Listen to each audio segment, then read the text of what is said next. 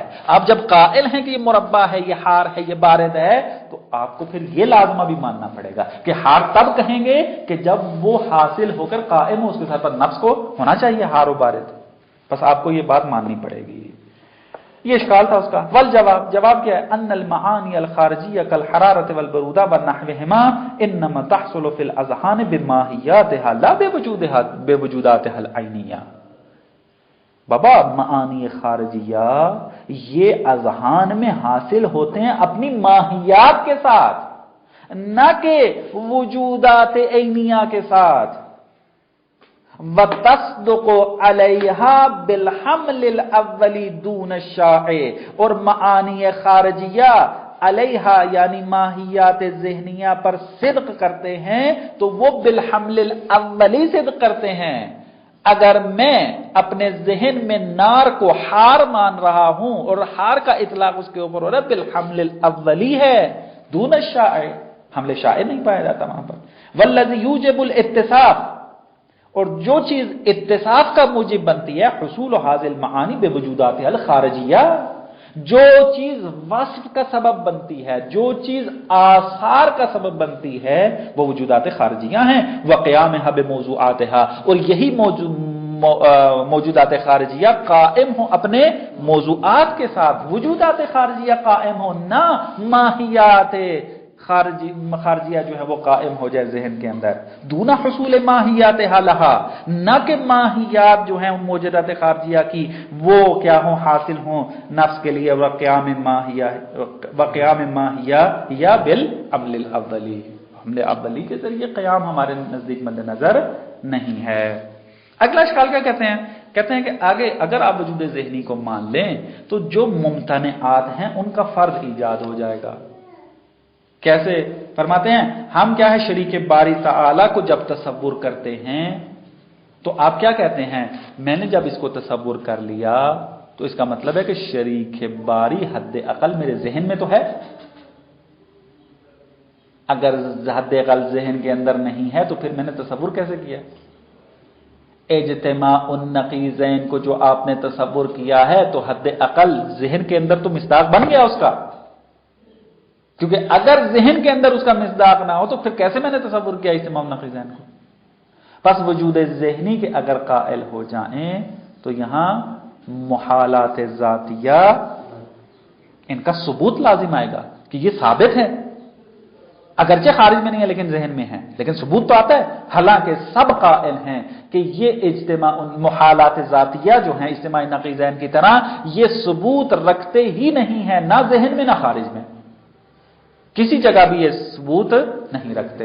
پس وجود ذہنی کے اگر قائل ہو جائیں تو محالات ذاتیہ کا ثبوت لازم آئے گا، اور ثبوت یہ نہیں رکھتے پس وجود ذہنی کا قول جو ہے وہ باطل ہے۔ اس کا جواب حمل اولی حمل شائع کے ساتھ ہے کہ عبارت میں ہی پڑھتے ہیں اس کو۔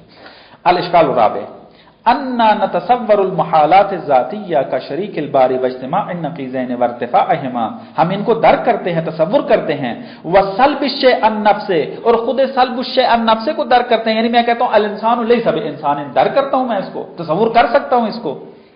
فلو كانت الاشیاء حاصلة بانفسها في الاذهان، اب یہ جو میں نے تصور کیا ہوا ہے، آپ قائل کیا ہے کہ جو ماہیت بھی ہمارے ذہن میں آتی ہے وہ نہیں وہی ماہیت ہے جو کہ کہاں ہوتی ہیں؟ خارج میں ہوتی ہیں۔